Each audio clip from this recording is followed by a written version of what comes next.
يلا بقى مع بعض نسيب بقى اللحمه ونسيب الفراخ والكفته والبشاميل، وتعالي بقى نخش على الاكله دي. انا عارفه ان معظم الناس بتحبها، وفعلا هي حلوه كده، ويعني مش تاخد وقت اصلا. يعتبر انت هتجيبيها تشويها تعمليها بالطريقه اللي تريحك. عايزه كمان تعمليها سلطه كده زي ما انا عملتها النهارده براحتك جدا. هي ايه بقى؟ هتعرفي معايا. هاتي بقى الليمون بتاعك، لان هي اساس الاكله بتاعتنا النهارده الليمون.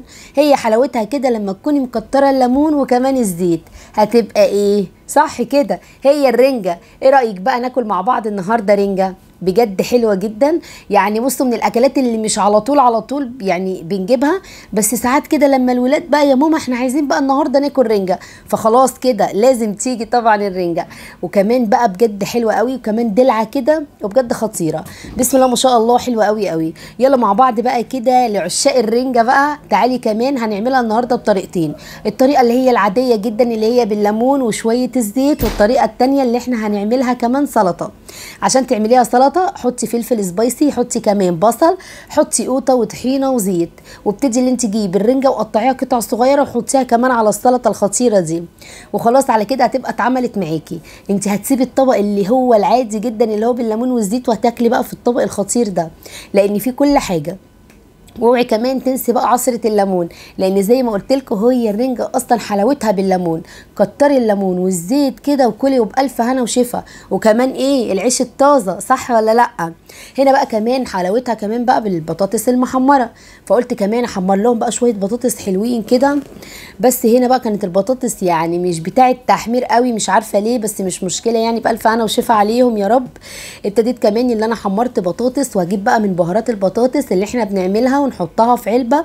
ونبتدي طبعا اول ما نحمر بطاطس نرش بقى من التوابل الحلوه دي.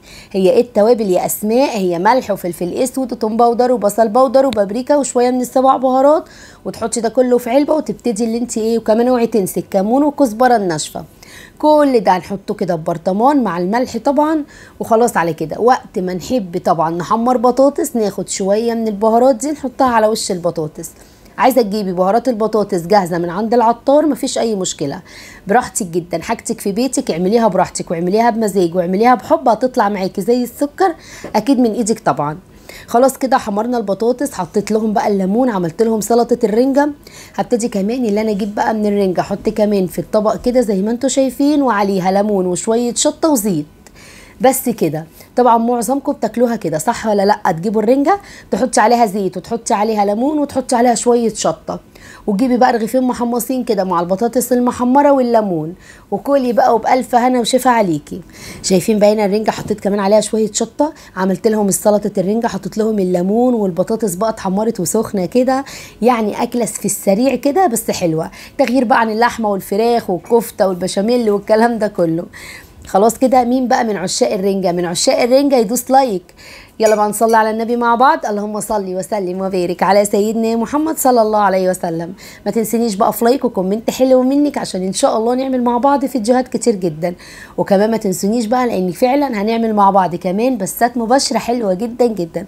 ربنا يا رب يبارك فيكم ويحفظكم، وما تحرمش ابدا منكم ولا من كلامكم وكومنتاتكم الحلوة.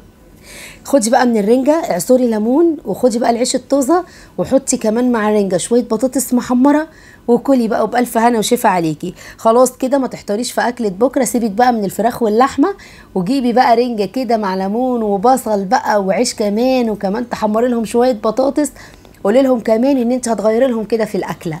طبعا دي العشاق الرنجه. بجد انت ممكن تكوني عامله اكله بسيطه وبسيطه جدا، بس تكوني كده مظبطاها بجد، لان العين بتاكل قبل الفم. فالاكله كده نظبطها كده ونروش عليها ونخليها كده شكلها بس يفتح النفس.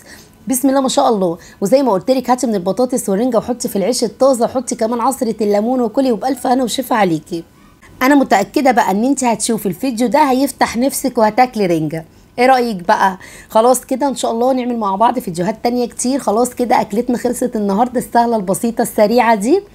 زي ما قلت لك ما تحتاريش خلاص في اكله بكره، وان شاء الله نعمل مع بعض فيديوهات تانية كتير. واشوفكم على خير ان شاء الله الفيديو اللي جاي، واسيبكم في حفظ الله ورعايته، والسلام عليكم ورحمه الله وبركاته.